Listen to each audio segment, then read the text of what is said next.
अऊज़ु बिल्लाहि मिनश शैतानिर रजीम बिस्मिल्लाहिर रहमानिर रहीम।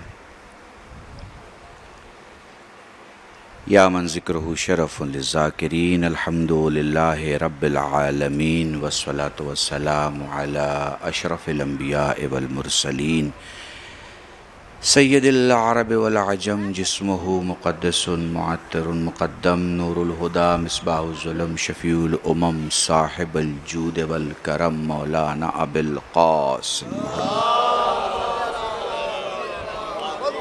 हबीब आलिहि तय्यबीन ताहिरीन अल मासूमीन अल मज़लूमीन व शफ़ीअल मुज़नबीन अम्मा बाद फ़क़द क़ाल अल्लाह सुब्हानहु व तआला फ़िल क़ुरानिल करीम बिस्मिल्लाहिर रहमानिर रहीम वमा तशाऊना इल्ला अन यशा अल्लाह। सलावत पढ़े मोहम्मद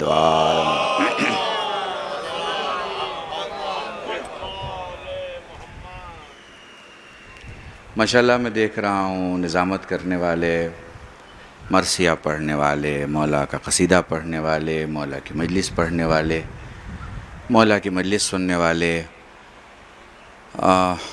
मैं कह सकता हूँ कि जौनपुर, अकबरपुर, बनारस, इलाहाबाद और ये सारा इलाक़ा यहाँ पे नुमाइंदगी कर रहा है।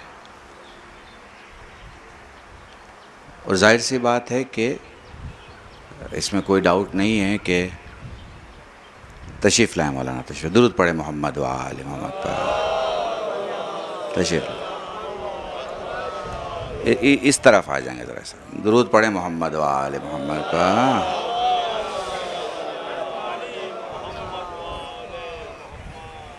एक बार में जुल कर दुरूद पढ़े मोहम्मद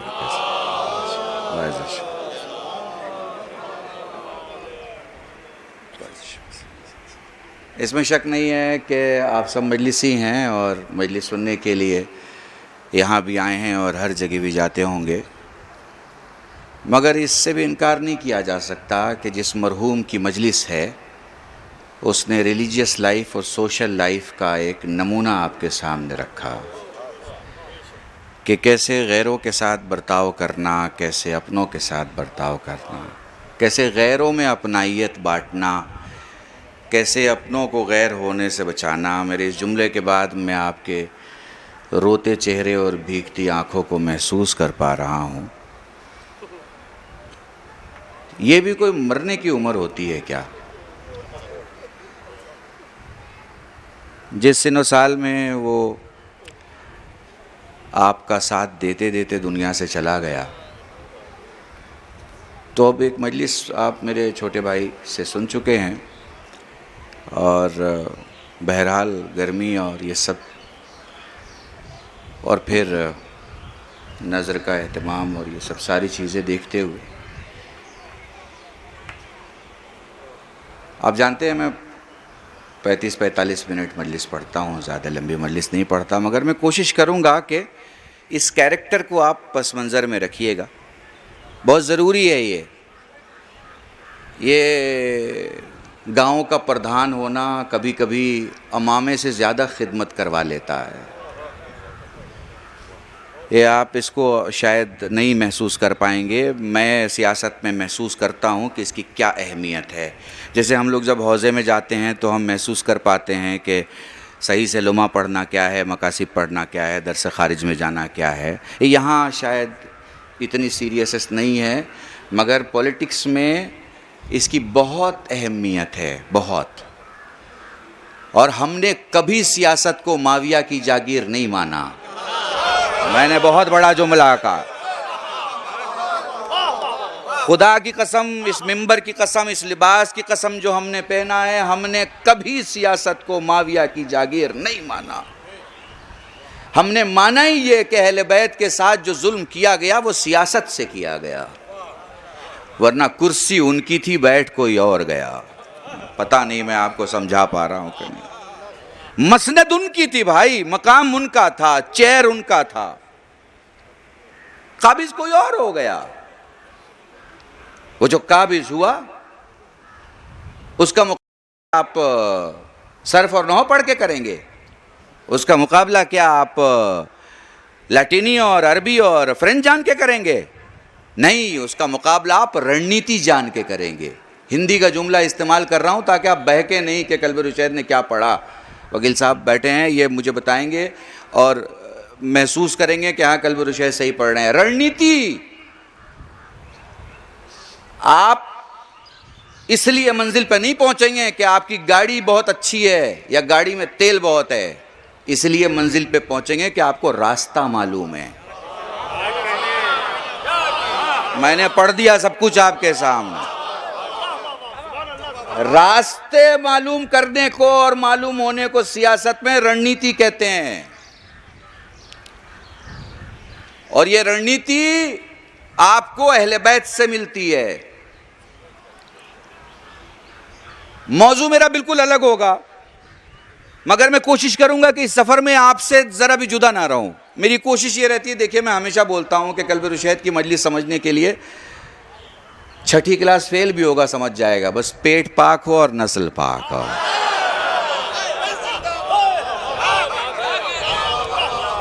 ठीक है, अब ये कैमरे खड़े हैं, ये मुझे लाइव कर रहे हैं, कुछ मजबूरियां हैं, सब कुछ खुल के नहीं कह सकते, मगर इशारे डॉट कॉमा को अगर आप नहीं समझेंगे तो कौन समझेगा। चूंकि आप वो कौम है कि जब बुत कहा जाए आप समझ जाते हैं कि बुत का मतलब क्या है, और जब जुमा कहा जाए आप समझ जाते हैं जुमा का मतलब क्या है, जब नजिस कहा जाए आप समझ जाते हैं नजिस का मतलब क्या है, जब पाक कहा जाए आप समझ जाते हैं पाक का मतलब क्या है, जब माविया कहा जाए आप समझ जाते हैं माविया का मतलब क्या है, जब अली कहा जाए आप समझ जाते हैं अली का मतलब क्या है। दुरूद पढ़े मोहम्मद वाह।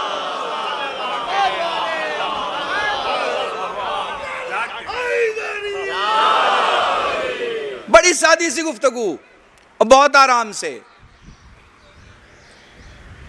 मारिफत मेरे एक मौजू है, उलमा मेरे भाई सब बैठे हुए हैं, कुछ बातें हम अपने मौलवियों के लिए और कुछ आपके लिए। मारिफत, मोहब्बत, इश्क और हुसैन, गुफ्तगू इस पे रहेगी मगर बहुत कम वक्त में। कोशिश करूंगा कि बहुत ही कम अल्फाज में ढेर सारे मायने आपके सामने हों। चूंकि आजकल जो ज़माना चल रहा है उसमें गुफ्तगू बहुत बड़ी पसंद नहीं की जाती, मुख्तसर हो मगर मुकम्मल। टीवी में भी आपने देखा होगा 4 राय देने वाले लोग होते हैं, एंकर पूछता है सर आपका क्या कहना है, और उन्होंने अपनी सियासत शुरू कर दी। टीवी वाले ने कहा भाई साहब ये ज्ञान हमें मत दीजिए, मुद्दे की बात कीजिए।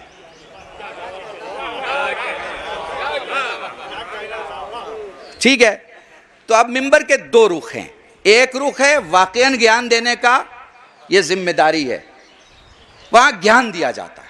एक रुख है मुद्दे की बात करने का। मुद्दे की बात अगर नहीं है तो फिर ज्ञान कहां लेके जाएंगे। ठीक है, बहुत आम जबान इस्तेमाल कर रहा हूं, आप सब महसूस कर पाएंगे मैं कहां आपको लेके जा रहा हूं। मारिफत, मोहब्बत, इश्क और हुसैन, ये गिनती खुदा की है। उसने सबसे पहले आपको हुक्म दिया है जानो। तो अब चलिए जानने के सफर में चलते हैं। हम इंसानों की दुनिया में 3 किस्म के बोलने वाले होते हैं। जैसे मैं बोल रहा हूं वैसे कोई और बोल रहा है, कोई और बोल रहा है। 3 किस्म के बोलने वाले। एक अपनी बात करता है, एक दूसरे की बात करता है, और एक खुदा और रसूल की बात करता है। ठीक है, जो अपनी बात कर रहा है ये सेकंड कैटेगरी है, जो दूसरे की बात कर रहा है ये थर्ड कैटेगरी है। इसके पास जब बैठोगे तो ये दूसरे की बात करेगा, फलाने घर में क्या पक्का, फलाने ने शादी में क्या बनाया, कैसी शादी हुई, कैसा ब्याह हुआ। इसके पास बस दूसरे की बात होगी। ये थर्ड कैटेगरी है समाज की। सेकंड कैटेगरी है अपनी बात करेगा। फर्स्ट कैटेगरी क्या है? खुदा और रसूल और अहले बैत की बात करेगा। ये फर्स्ट कैटेगरी है, लोगों में ये फर्स्ट कैटेगरी है। अच्छा, इस फर्स्ट कैटेगरी में भी दो कैटेगरी है। एक मजबूरी में बात करेगा, उम्र आने के बाद करेगा, 45 साल गुजरने के बाद करेगा। एक खुशी से बात करेगा, ख्वाहिश से बात करेगा, इश्क से बात करेगा, मोहब्बत से बात करेगा। जब बात करना नहीं जानता तब भी बात करेगा।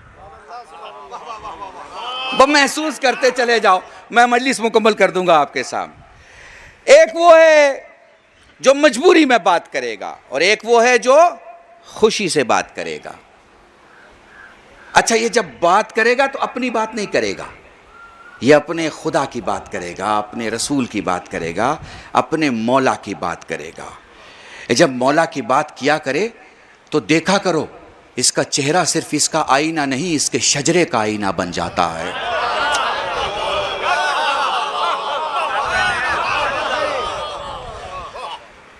ये ना जाने कहां खोया होता है।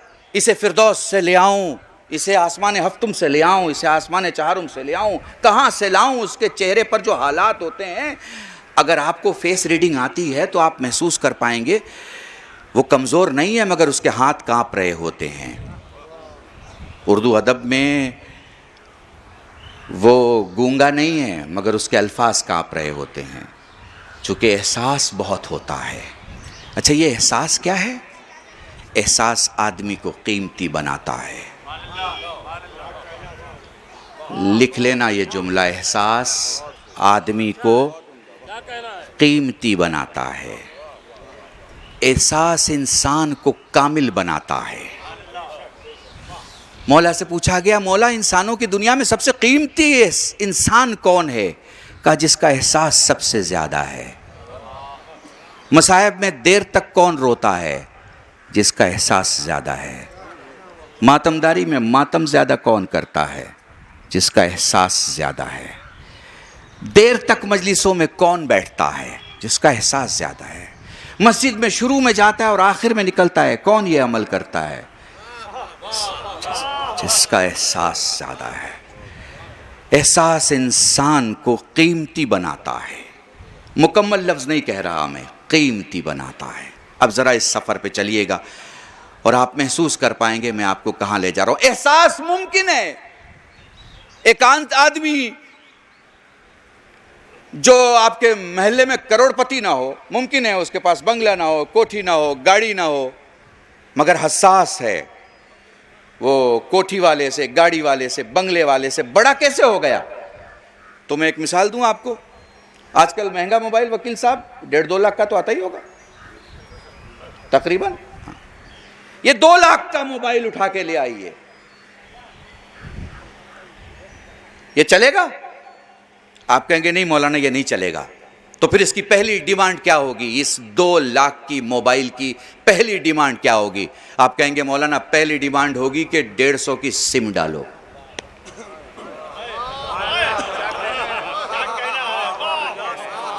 देखिए, मैं 2.5 घंटे पढ़ने वाला मौलवी नहीं हूं, बहुत कम लफ्ज में बहुत कुछ समझाने की आदत है मेरी, समझिएगा। ये 2.5 लाख का मोबाइल खामोश है, नहीं बोलेगा कुछ भी। कब बोलेगा? जब 150 का सिम इसके अंदर आएगा। हुजूर, ये 150 का सिम आने के बाद क्या करता है? मोबाइल को नेटवर्क के साथ कनेक्ट कर देता है। इसका काम है महंगे मोबाइल को नेटवर्क के साथ कनेक्ट कर देना। इतना हसास है ये सिम कि बहुत सारे नेटवर्क हैं मगर जाएगा उसी के पास जिससे वादा किया हुआ है।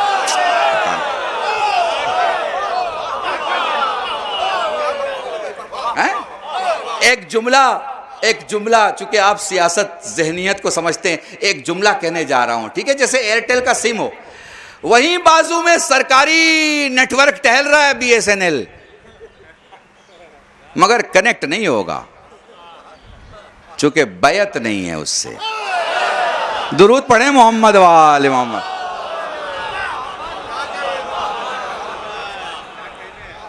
वहीं सरकारी नेटवर्क है, नहीं जाएगा। उसी के साथ कनेक्ट करेगा आपको जिसके साथ उसका रिश्ता होगा। अगर रिश्ता एयरटेल के साथ है तो वोडाफोन के पास नहीं जाएगा, और वोडाफोन का रिश्ता है तो एयरटेल के पास नहीं जाएगा। कुछ समझ रहे हैं? हमारे यहां सिर्फ हैदरी ही नारा क्यों लगता है, और कोई नारा हमारे यहां क्यों नहीं लगता? इसलिए कि जो माविया वाला है वो अली वाला नहीं हो सकता, और जो अली वाला है वो माविया वाला नहीं हो सकता। सलामत रहें। मिलजुल के दुरूद पढ़े मोहम्मद वा।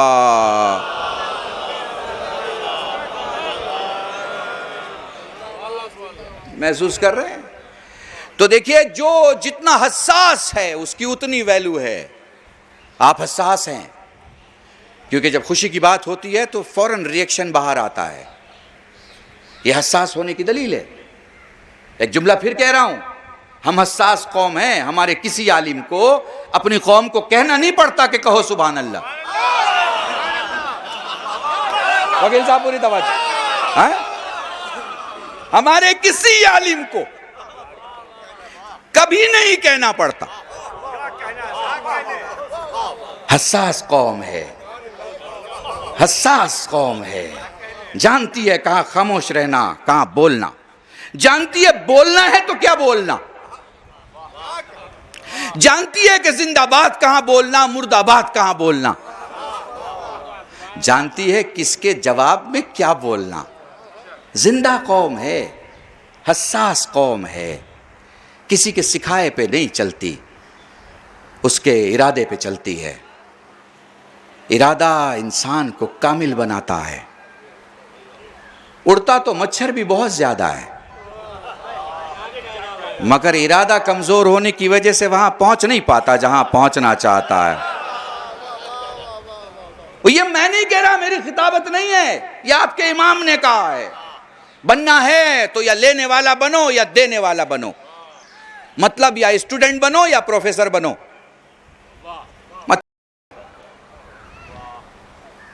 कि जो उड़ता तो अपने परों से है, मगर मंजिल पर अपने इरादे से नहीं पहुंच पाता। मेरा पहला जुमला आपको जहन में है, आपके जहन में है? इरादा। इरादा कौन रखेगा? जो हसास हो। और ये हसास कौन है? हम हैं, शिया इस्ना अशरी। अल्लाह का करम है कि हिंदुस्तान में हम न तकैया में, एटलीस्ट आज़ादी के बाद की गुफ्तगू करो, न तकैया में थे, न हैं, और अल्हम्दुलिल्लाह न रहेंगे।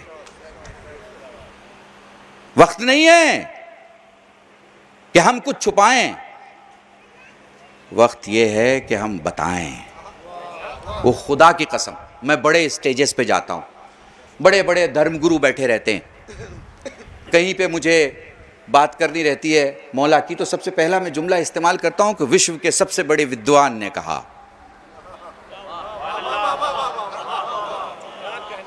आप मुझे दिखाइए, अली से बड़ा कोई विद्वान है तो मुझे दिखा दीजिए।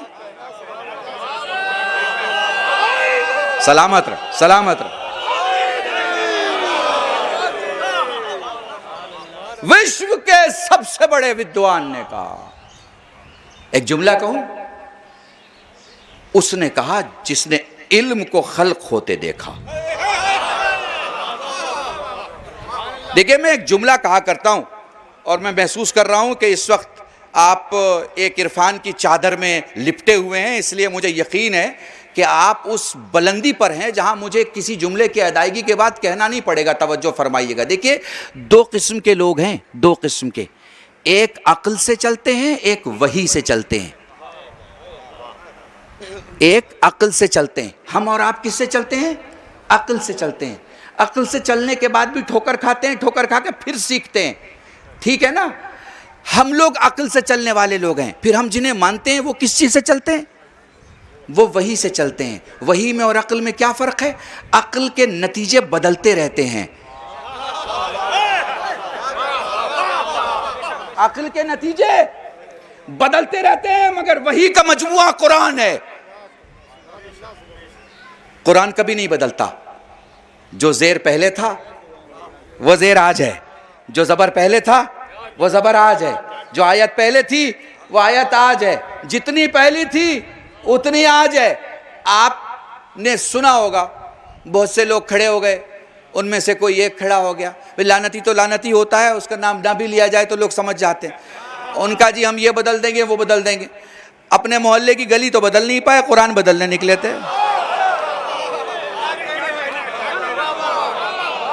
हैं। और फिर कैफियत क्या हुई, आगे की कैफियत मैं कहना नहीं चाहता हूं, जिसकी जो मर्जी। दो किस्म की मक्खियां होती हैं, एक शहद की मक्खी होती है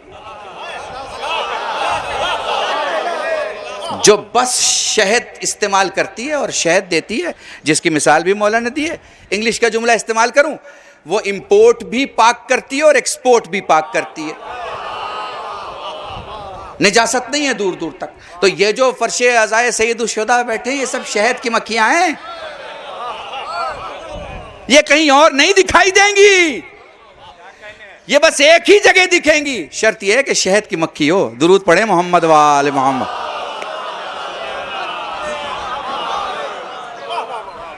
तो पूरी तवज्जो मेरे साथ रहिएगा। तो अल्लाह ने क्या कहा है आपसे, मारिफत हासिल कीजिए। जब आप मारिफत हासिल करेंगे, किसी चीज को समझेंगे, तो आपके अंदर मोहब्बत खुद ब खुद आ जाएगी।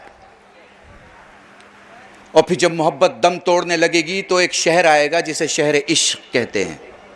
अब यहां मैंने आपके ज़हनों को आमादा कर लिया, बस थोड़ी देर मेरे साथ रहिएगा, वक्त ख़त्म हो जाएगा और इंशाअल्लाह मैं मसाइब तक आ जाऊं।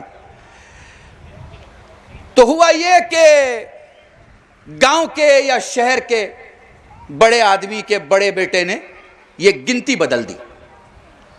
पहले मारिफत का हुक्म था और फिर मोहब्बत। उसने मोहब्बत पहले कर ली, मारिफत को बाद के जन्म के लिए छोड़ दिया। अब वो बाद का जन्म भी 1 साल के अंदर ही आ गया। चचा दौड़ते हुए शहर के मौलवी के पास आए, क़िबला बच्चे का दिमाग खराब हो गया है, हम जो कहते हैं वो उसको गलत समझता है। मौलवी ने पूछा कि क्या हुआ आपके बच्चे को? उन्होंने कहा क़िबला मेरे बच्चे को मोहब्बत हो गई।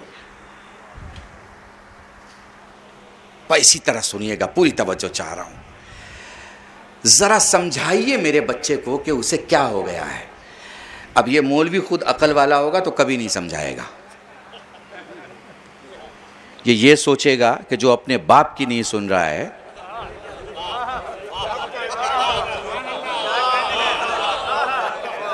वो मेरी क्या सुनेगा। तो फिर क्या कहानी हुई, बहुत कोशिश करेगा मौलवी, तो ये जांचने की कोशिश करेगा कि बुखार कितना चढ़ा हुआ है। भाई बाप खराब लग रहा है, माँ खराब लग रही है, घर खराब लग रहा है, बातें खराब लग रही हैं, कहीं मैं भी तो खराब नहीं लग रहा। यही तो होगा। बेटा तुम नहीं समझ रहे हो, तुम चेहरा देख रहे हो, मैं खानदान देख रहा हूं। बेटा कहता है बाबा आपको तो हमेशा इतनी दूर की सूझती है कि सामने की दिखाई नहीं देती। यही होता है हम सबकी दुनिया में, समाजी दुनिया में यही होता है। बच्चे ने कहा बेटा ये तुम्हारा इरादा ठीक नहीं है। अच्छा बाबा आपको क्या गलती दिखाई देती है? बेटे ने कहा, बाप ने कहा बेटा तुम्हारे खानदान के लिए ठीक नहीं है, घर में मौजूद तुम्हारी बहनों के लिए ठीक नहीं है, तुम्हारे भाइयों के लिए ठीक नहीं है। उनका बाबा ये कुर्बानी तो मैं नहीं दे सकता, मगर मैं इतना आपको जरूर अश्योर कर सकता हूं कि जो मेरा साथी है वो दुनिया का सबसे हसीन तरीन इंसान है, और जिसके साथ मैं हूं वो दुनिया का वफादार तरीन इंसान है, और जो मेरा साथी है वो दुनिया का बेहतरीन साथी है। इससे ज़्यादा मैं आपसे कुछ नहीं कह सकता। बाप ने कहा ठीक है बेटा, जब तुम्हें मानना ही नहीं है मेरी, तो जो तुम्हारा दिल आए वो तुम करो। बच्चे ने शादी कर ली, 1 साल के अंदर अब्बा के पास आ गए, और अब अब्बा के पास आके कह रहे हैं बाबा जिसे मैंने दुनिया का हसीन तरीन इंसान समझा था वो दागदार तरीन निकला, जिसे मैंने वफादार समझा था वो धोखेबाज निकला, जिसे मैंने क्या समझा था वो क्या निकला। ठीक है, लफ्जों को समझते चले जाइएगा। बहुत कम लफ्ज में सारी बातें कहनी होती है, इसलिए बहुत कम वक्त होता है किसी भी खतीब के पास जो मेरी टाइप की मजलिस से पढ़ता है। पूरी तवज्जो चाहता हूं। तो अब बाप ने क्या कहा? बाप ने कहा, हाँ बेटा, तुम्हें 1 साल के बाद पता चला और मुझे 1 साल के पहले मालूम था, ठीक है ना? तो हुआ क्या, बच्चे ने मोहब्बत पहले की, मारिफत बाद में हुई। जब मोहब्बत की तो ज़बान अलग थी, और जब मारिफत आई तो ज़बान बदल गई। ज़बान बदल गई मारिफत आने के बाद। तो नंबर 1 पे अल्लाह ने क्या रखा था? मारिफत रखा था। नंबर 2 पे क्या रखा था? मोहब्बत रखा था। इस नंबर 2 को आप नंबर 1 पे बिठाएंगे तो घर बर्बाद हो जाएगा। मैंने पूरी मजलिस इस जुमले में पढ़ दी आपके साथ। इस नंबर 2 को अगर तुम नहीं समझोगे, भाई तुम्हारे गांव में तो तुम हो और दूसरा कोई है ही नहीं है? तो अब जुमला सुनो, नंबर 2 को नंबर 1 पे बिठाया तो घर तबाह हो गया। यही तो तारीख इस्लाम में हुआ। 2 नंबरी को 1 नंबर पे बिठा दिया।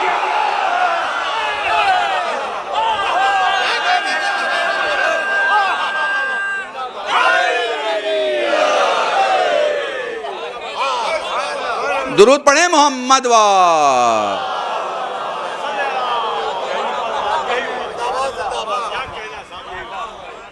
महसूस कर रहे हैं?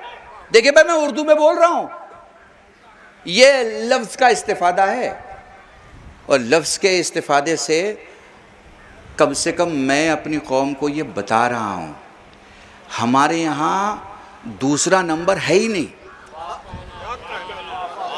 हमारे यहां नंबर 2 है ही नहीं भाई। आप कहेंगे वो कैसे? भाई हमारे यहां नंबर 1 ही है। जब हम रसूल को मानते हैं तो वो नंबर 1 है। अंबिया औसिया सब में नंबर 1 है। और फिर रसूल के बाद जब अली आए तो अली अपने वक्त में नंबर 1 है, और फिर हसन आए तो हसन अपने जमाने में नंबर 1 है, और वो हुसैन सारी कुर्बानियां देने के बाद भी जो करबला में तने तना खड़े अपनी जगह पे नंबर 1 है। हमारे यहाँ नंबर 2 नहीं होता, हमारे यहाँ नंबर 1 है। जो जिस मकाम पे जहां खड़ा है नंबर 1 है। कोई दूर दूर तक नहीं दिखेगा, अल्लाह की कसम। तो पहला क्या है? मारिफत हासिल कीजिए। जब आप किसी की मारिफत हासिल करेंगे, किसी के साथ रहेंगे, किसी के साथ जिएंगे, सुबह शाम उसके साथ होगी, तो आपको पता चलेगा वो सोचता कैसे है, वो बोलता कैसे है, वो देखता कैसे है, उसके लिए अपने कैसे हैं, पराये कैसे हैं, उसकी नीयत कैसी है, उसके राज कैसे हैं, उसकी बातें कैसी हैं, उसकी ग़िज़ा कैसी है, उसका सोना जागना उठना बैठना सब आपको समझ में आएगा। आपको मारिफत होगी। मारिफत होगी तो मारिफत के रास्ते में मोहब्बत खुद ब खुद हो जाएगी।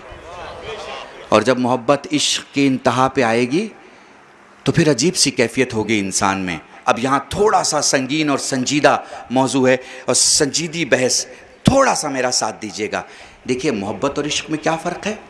मोहब्बत में आपको आप भी दिखाई देते हैं और सामने वाला भी दिखाई देता है। जैसे एक कमरा है, एक टेबल है, खिड़की से सूरज की रोशनी आ रही है, दाहिनी बाईं तरफ अलमारी है, एक कॉफ़ी का कप रखा हुआ है, एक पेपर आप पढ़ रहे हैं। आपको क्या क्या दिख रहा है? पेपर भी दिख रहा है, टेबल भी दिख रहा है, चाय का कप भी दिख रहा है, अलमारी भी दिख रही है, खिड़की भी दिख रही है, खिड़की से आती हुई सूरज की किरणें और उजाला भी दिख रहा है। आपको सब कुछ दिख रहा है, ये मोहब्बत है। अब मैं आपको वहां से उठाऊं और सूरज के पास पहुंचा दूं और फिर आपसे सवाल करूं, बताइए क्या दिख रहा है? तो आप कहेंगे मुझे सिर्फ सूरज दिख रहा है और सूरज के सिवा कुछ नहीं दिख रहा है। अल्लाह की कसम, अगर मैं ये समझा पाया तो मैं समझूंगा मैंने मजलिस पढ़ ली। मुझे सिर्फ सूरज दिख रहा है, सूरज के सिवा कुछ नहीं दिख रहा। ये इश्क है, ये इश्क है जब आपको उसके अलावा कुछ ना दिखता हो। यह इश्क है। आप में और हुसैन में क्या फर्क है? आप में और हुसैन में क्या फर्क है? आप खुदा से मोहब्बत कर सकते हैं, इससे ज्यादा नहीं। वो इश्क करता है खुदा से, इश्क। और जब इश्क करता है तो मोहब्बत और इश्क करने वालों में क्या फ़र्क है? बुनियादी फ़र्क है। किसी मोहब्बत करने वाले से पूछिए, भैया आपकी मोहब्बत, कहने लगे साहब दुनिया में सबसे अच्छी, अल्लाह ने औलाद दे दी। अब पूछिए जाके, बच्चे की मोहब्बत बड़ी है आप दोनों की? वो कहेंगे साहब क्या सवाल कर रहे हैं, औलाद की मोहब्बत से भी बड़ी कोई चीज़ होती है?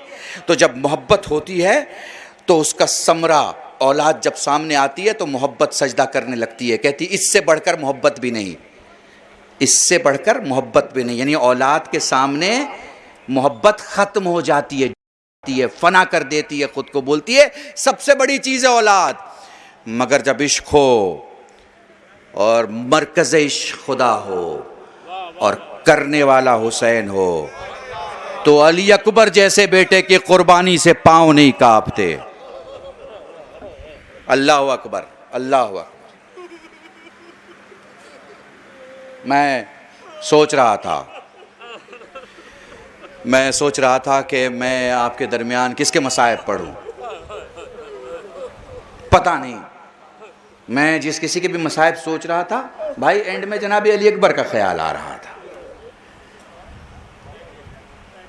मैं ले आया आपको बड़ी शाइस्तगी और बड़े अदब के साथ। जहन में रखिएगा, अगर हम इंसान हैं तो हम सच्चे शिया हो सकते हैं, अगर हम इंसान नहीं हैं तो हम सच्चे शिया नहीं हो सकते। खोखला दावा है ये, कागज़ी दावा है। इसलिए मजलिसों में, इमाम बाड़ों में, मरकज़ों में, अपने मराकिज़ में इनकलाबी बात करने से पहले इंसानियत की बात कर लो। मरने की बात वहाँ की जाती है जहाँ जीने का उसूल मालूम हो। इमाम हुसैन को आपकी गर्दन की ज़रूरत नहीं, आपके किरदार की ज़रूरत है। समाज में ऐसे जियो जैसे एक जाने वाला जिया, और जहाँ जहाँ आप जाएं, इलेक्शन आए प्रधानी का तो अपने मजबूत आदमी को खड़ा करें, साथ दें। अल्लाह का शुक्र मनाइए कि हिंदुस्तान जाति पर जातियों का देश है, मज़हब वालों का नहीं है।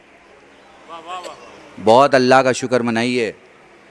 ये हिंदी के जुमले इस्तेमाल कर रहा हूँ, जात प्रजात का देश है ये, धर्म का देश नहीं है। बनाने की कोशिश ज़रूर की जा रही है मगर ये धर्म का देश नहीं है। और जात प्रजात में आप भी एक फूल हैं, आप में भी एक खुशबू है, इसे फैलाइए, मजबूत कीजिए। याद कीजिए 40 साल पहले हमारे कितने प्रधान हुआ करते थे। क्यों? इसलिए कि हमारे दरवाजे बड़े होते थे, हमारा आंगन बड़ा होता था, हमारा दस्तरखान बड़ा होता था। अब ना हमारा दस्तरखान बड़ा है, ना आंगन बड़ा, ना दरवाजे बड़े, सब हमने छोटे कर दिए। हद तो ये कि हमने मजलिस भी घर के अंदर कर दी।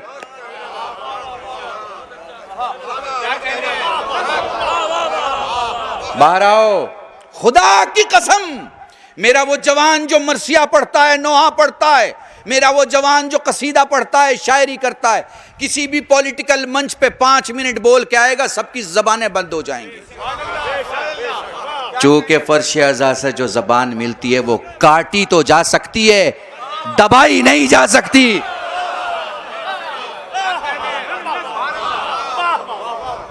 समाज की खिदमत कीजिए।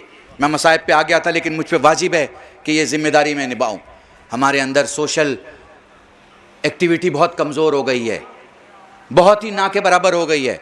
मैंने शायद यावर में भी ये जुमला दोहराया है, कई जगह आप सुनते होंगे, मैं हमेशा ये जुमले दोहराता हूँ। आप में से हर आदमी अपने आप से सवाल करे, जौनपुर, इलाहाबाद, कानपुर, ये जो हमारा उत्तर प्रदेश का इलाका है, इसके डिस्ट्रिक्ट सेंटर में कौन आदमी है जो 1 किलो सेब लेके अजनबी गरीब मजदूर मरीज को खिलाने के लिए गया है? आप मुझे बताइए। आपको लगेगा कि नहीं भाई कोई नहीं गया। क्या आपके इमाम ने नहीं सिखाया? आपको नहीं पता इमाम अली को दफन करने के बाद हसनैन अलैहिस्सलाम जब वापस लौटे तो 3 लोगों को देखा रो रहे हैं। कौन थे वो भाई जो रो रहे थे?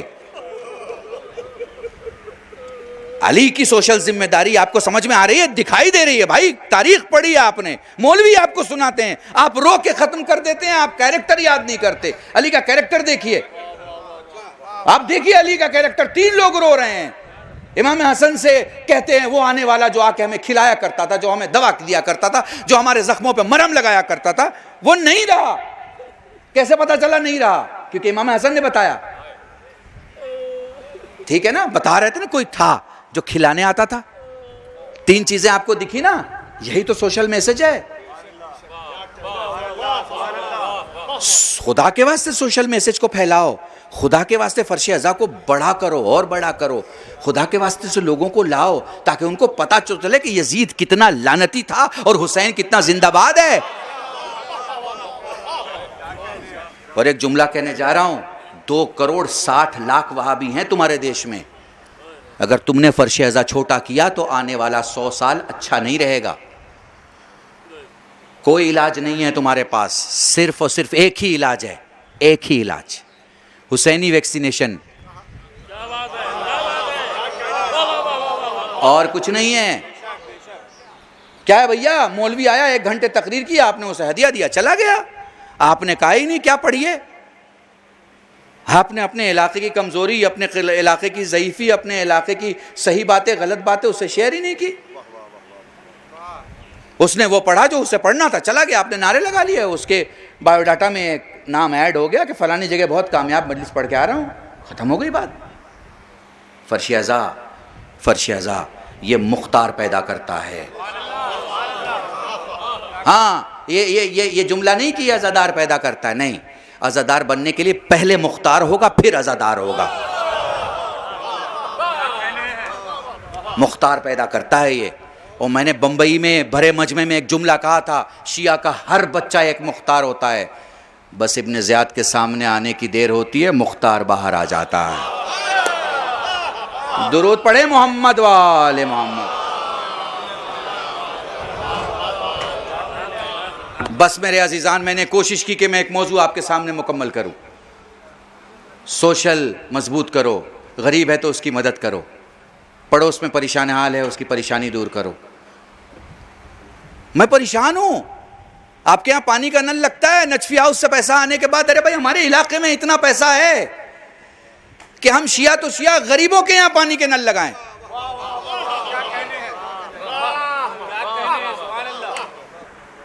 मत मोहताज बनो मेरे अजीजों, तुम में बहुत ताकत है, तुम में बहुत तवानाई है, बहुत इज्जतें हैं।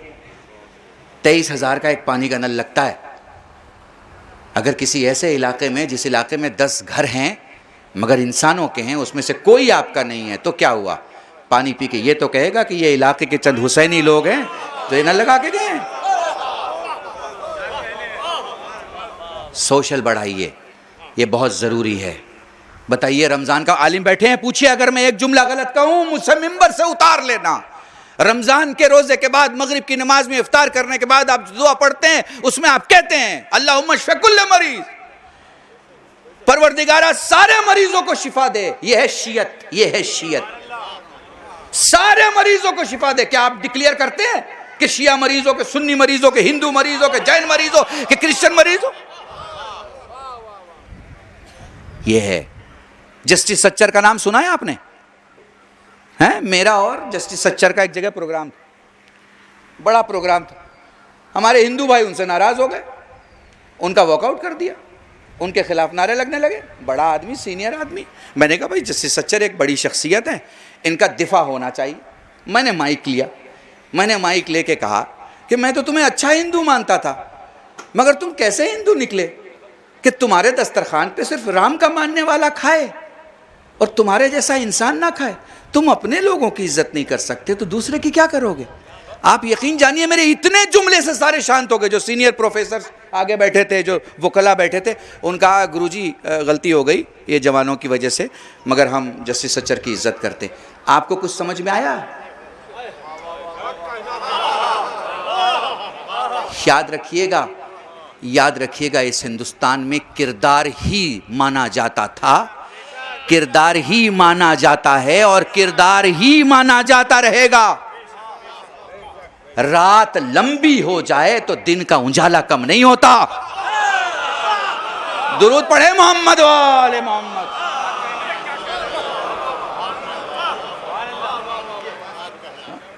बस मेरे अजीजान, मेरी मजबूरियां हैं, मैं बहुत कुछ नहीं कह सकता आपसे, आपको समझना होगा। शियत एक बहुत बुलंद, देखिए हर लफ्ज का, मसाइब से पहले एक जुमला, हर लफ्ज का एक मतलब होता है। मैंने कहा रुकू, तो आप समझ गए ना कि हाथ घुटनों पे होंगे, हैं, आदमी झुका हुआ होगा। मैंने कहा कुनूत, तो आप समझ गए ना आदमी खड़ा होगा, हैं, हाथों का किबला आसमान बना हुआ होगा। समझ गए ना आप? मैंने कहा सजदा, तो आप समझ गए ना। इसी तरह शिया है, शिया। मैंने जब कह दिया शिया तो लोग समझ जाते हैं अबू ज़र की बात हो रही है। लोग समझ जाते हैं बगदाद की बात हो रही है, लोग समझ जाते हैं सलमान की बात हो रही है, लोग समझ जाते हैं हुज़ैफ़ा यमान की बात हो रही है। और कम से कम हिंदुस्तान में अगर कम से कम कोई नाम लोगे तो ख्वाजा मोइनुद्दीन चिश्ती अलैहि रहमा, जो अपना अक़ीदा इन अल्फाज में बयान करता है, शास्त हुसैन, बादशाहस्त हुसैन, दीनस्त हुसैन, दीपनास्त हुसैन। बस मेरे अजीज़ों, हुसैन इश्क है, जिसे हो जाए वो यजीदियों की बस्ती को बर्दाश्त नहीं कर सकता, वो जुल्म और जालिम को बर्दाश्त नहीं कर सकता। बस मेरे अजीज़ान, इतनी बड़ी कुर्बानी, अली अकबर की कुर्बानी, मगर हुसैन के पाँव नहीं काँप रहे। हालांकि मुझे मालूम है कि कैसे भाई की मौत की मजलिस पढ़ रहा हूँ 40वीं की, जिसका भाई जिंदा है और बड़ा सख्त होता है, भाई जिंदा हो और भाई दुनिया से चला जाए।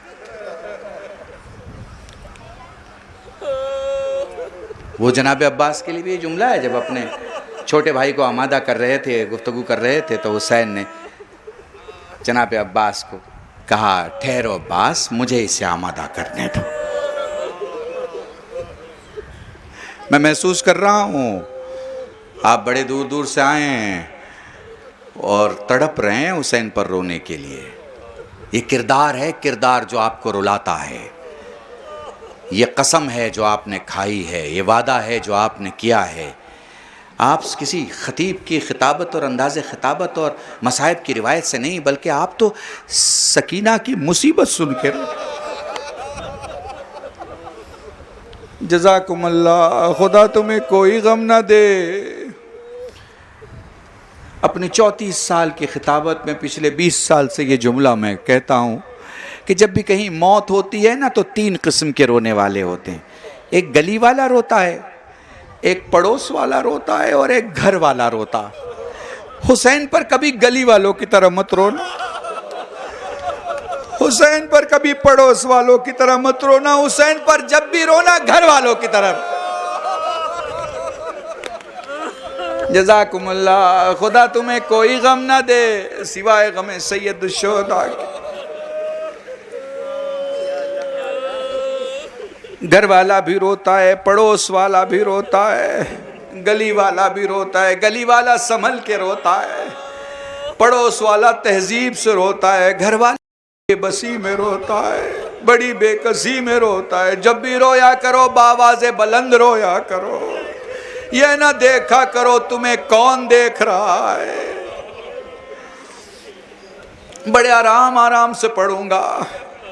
मसाइब में जब गिरिया होता है तो ये रिश्ता खतीब और सुनने वाले का नहीं होता, बल्कि आपका और सैयद सज्जाद का रिश्ता होता है, आपका और शहजादी सकीना का रिश्ता होता है, आपका और हुसैन का रिश्ता होता है। जज़ाकुमुल्लाह। जब भी सोचा करो, अपने तसव्वुर में खुद को अपनी जगह से बुलंद करके करबला चलो, मैं तुम्हें मक्तल लेके चलता हूँ। चंद रिवायत मसाइब की सुन लो बड़े आराम से। अभी आपने उस तारीख को मनाया, चंद दिन पहले हुसैन मदीने से निकले, अपनी नानी उम्मे सलमा के पास खड़े हो के मौला हुसैन फरमाते हैं, नानी तेरा नवासा जा रहा है। मेरे लाल कहाँ जा रहा है? नानी इराक जा रहा हूँ। नाम सुनते ही लेटी हुई उम्मे सलमा उठ के बैठ गई। नानी कुछ याद आया, नानी वो शीशी याद आई जो नाना ने आपके हवाले की थी। नानी क्या आप करबला देखना चाहती है? फरमाने लगे, लाल तू इमाम वक्त है, तू चाहे तो दिखा सकता है। हुसैन ने इशारा किया, ज़मीन करबला बुलंद हुई। नानी ये वो मकाम है जहाँ मैं अपने असगर की कब्र बनाऊंगा। नानी ये वो मकाम है जहाँ मेरे अब्बास के बाजू कट के गिरेंगे। नानी ये वो मकाम है जहाँ तेरा हुसैन गरीब हो जाएगा।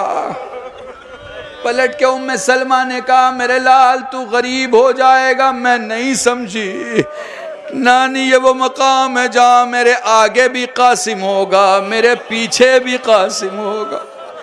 नानी मेरा जिंदा कासिम टुकड़ों में बट चुका होगा।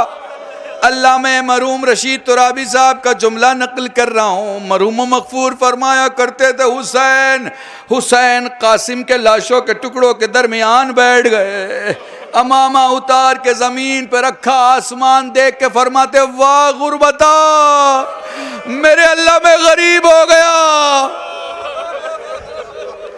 जज़ाकुमुल्लाह जज़ाकुमुल्लाह। फिर फरमाते, नानी नानी ये वो मकाम है, नानी ये वो मकाम है जहां मेरा अली अकबर घोड़े से जमीन पे आएगा। अली अकबर का तस्करा आ गया। मैं क्या पढ़ूं क्या ना पढ़ूं। मैं मुसलसल 40 मिनट तक मौला अली अकबर के मसाइब मुहर्रम में पढ़ता हूँ। बस मुझसे 2 मिनट सुन लो। अली अकबर करबला का इकलौता शहीद है। कुछ लोग सवाल करते हैं, अली अकबर पहले शहीद हुए या आखिर शहीद हुए। अरे भाई, करबला में मरना आसान था, जीना बहुत मुश्किल था। अली अकबर अली अकबर अली अकबर। 2 मकाम जनाब ज़ैनब की जिंदगी कैसे हैं? 2 मकाम ज़ैनब के जिंदगी कैसे हैं? जहां कुछ फुक़हा और उलमा का कहना है कि ज़ैनब ने उस लम्हे 2 इमामों की जान बचाई। उस लम्हे में 2 इमामों की जान बचाने की कोशिश की ज़ैनब ने अपने अमल से। वो 2 मौके सुन लो। आपने सुना होगा, हुसैन जब अली अकबर के पास पहुंचे, जब अली अकबर के पास पहुंचे और बर्छी खींची तो आपने उलमा से सुना होगा ज़ैनब मौजूद थी। आपने सुना होगा ज़ैनब ने कहा, भैया मैं आ रही हूँ। कुछ उलमा कहते हैं जनाब ज़ैनब इमाम हुसैन से पहले पहुंची थी। ये सारी रिवायतों को अगर मैं अलग रखूं तो जो चीज़ें समझ में आती है वो ये कि ज़ैनब चाहती थी पहुंच के कहीं ऐसा ना हो कि अली अकबर गोद में हो और हुसैन की रूह निकल जाए। जज़ाकुमुल्लाह जज़ाकुमुल्लाह। दूसरा मौका सुनाने से पहले मैं उस मंजिल तक आपको लेके चलना चाहता हूँ कि आखिर हुसैन की ऐसी हालत हो क्यों रही थी।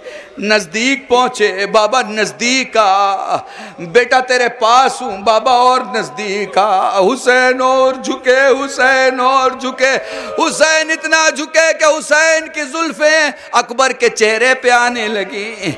अपने हाथों को उठाया, बाबा की पेशानी पोंछी, बाबा का रुखसार साफ किया। बाबा के चेहरे पे जख्म था, लगी हुई धूल को साफ किया। बाबा तुझे देख के ऐसा लगता है जैसे मुश्तक आते आते तू कई बार गिरा है। मेरे लाल ना पूछ मैं कितनी बार गिरा, गिर के उठा। मेरे लाल तेरे सीने पे क्या है? तेरा हाथ सीने पे क्यों है? सारी मसाइब की रिवायतें आपने सुन ली है। बस 2 जुमले। हुसैन ने एक बार बर्छी की अनी देखी, एक बार अपने आप को देखा, एक बार हुसैन ने अली अकबर के सीने पे लगी हुई बर्छी की अनी में उंगलियों को पेवस्त किया। मैं मसाइब में ये जुमले पढ़ा करता हूँ। अगर मेरे वसते हाथ में बिल्कुल हाथ के बीचों बीच अगर छुरी चली जाए, आप छुरी की नोक को पकड़ेंगे, मेरा पूरा हाथ कांपेगा। बिल्कुल ऐसे ही जैसे उंगलियां पेवस्त हुई, हुसैन ने कोशिश की कि बर्छी की अनी खींचे। हुसैन को लगा मेरा अली अकबर कांप रहा है। हुसैन ने हाथ हटा लिया, दोबारा कोशिश की, हाथ हटा लिया। तीसरी बार जैसे ही हुसैन ने हाथ हटाना चाहा, अकबर ने अपने हाथों को उठा के बाबा के सर पे रख के कहा, बाबा बर्छी खींच, मैं नहीं कांप रहा, करबला हिल रही है। बाबा बर्छी खींच ले। जज़ाकुमुल्लाह जज़ाकुमुल्लाह। यहाँ बुजुर्ग काबिर उलमा कहते हैं हुसैन की हालत ये, हुसैन की हालत ये कि बेटा सामने बर्छी खींच चुके हैं। ज़ैनब का सबसे बड़ा अमल ये था कि अपने भाई को उस वक्त की जो हालत थी, उस वक्त की हालत में अपने भाई की मदद की। एक और मदद ज़ैनब ने की है, वो भी तुम्हें दिखाता हूँ। किसी ने सैयद सज्जाद से पूछा, मौला सब ने अपने आप को ऊंट से गिराया, आपकी गिरने की रिवायत नहीं। फरमाया मैं घोड़े पे सवार था, लोगों ने मेरे पाँव को घोड़े के पेट से बांधा हुआ था। आपको उस वक्त की हालत बताता हूँ। उस वक्त की हालत यह थी कि सज्जाद खामोश थे, सज्जाद खामोश थे, शोहदा की लाश देख रहे थे। ज़ैनब ने अपने भतीजे का बदलता चेहरा देखा, ज़ैनब ने अपने आप को ऊंट से गिराया। ए सैयद सज्जाद, फूफी ऊंट से गिरी, ज़हन फूफी की तरफ। शायद ज़ैनब ये मदद कर रही हो, क्योंकि अगर बेटा अपने बाप के लाशे को इस सूरत में देखे, अजब नहीं दुनिया से चला जाए। हाय करबला, हाय ज़ैनब, हाय आशूरा। लअनतुल्लाह अलल कौमिज़ ज़ालिमीन व सयअलमुल लज़ीना ज़लमू यनक़लिबु इन्ना लिल्लाहि व इन्ना इलैहि राजिऊन। अल्लाहुम्मा अर्ज़ुक़ना ईमानन सादिक़न व लिसानन ज़ाकिरन व इल्मन नाफ़िअन व वलदन सालिहन व अमलन मुतक़ब्बलन व तौबतन नसूहा व सल्लल्लाहु अला मुहम्मदिन व आलिहि तय्यबीन अत्ताहिरीन बिफ़ज़लिका व रहमतिका या अरहमर राहिमीन। परवरदिगार हम जो गरीब हो उनको तवंगर बना, बीमार करबला सैयद सज्जाद के सत्ते शिफाए कुल्ली अता फरमा, मरूमीन व मरूमात की मग़फ़िरत फरमा, हज़रत हुज्जत के ज़ुहूर में ताजील फरमा, कौन के नासरीन में शुमार फरमा, गुनाहों को माफ़ फरमा, दुआओं को कबूल फरमा। इलाही बेहक़ ज़हरा दुनिया में जहाँ कहीं भी इंसानियत परेशान हाल हो, इंसानियत की मदद फरमा। जहाँ कहीं भी मुसलमान परेशान हाल हो, मुसलमानों की मदद फरमा। जहाँ कहीं भी शियान हैदर करार परेशान हो, बीबी आपको आपके बाबा का वास्ता और आपके बेटे हुसैन का वास्ता सबकी हिफाजत फरमा। हज़रत हुज्जत के ज़ुहूर में ताजील फरमा, सबको उनके नासरीन में शुमार फरमा। रब्बना तक़ब्बल मिन्ना इन्नका अंतस समीउल अलीम बिहक़्क़ि मुहम्मदिन व आलिहि तय्यबीन अत्ताहिरीन बिफ़ज़लिका व रहमतिका या अरहमर राहिमीन। हज़रात एक मरतबा सूरह अल-हम्द, 3 मरतबा सूरह मुबारक इख़लास की तिलावत फरमा कर मरहूम की रूह पर फतूह को इसाल फरमाएँ।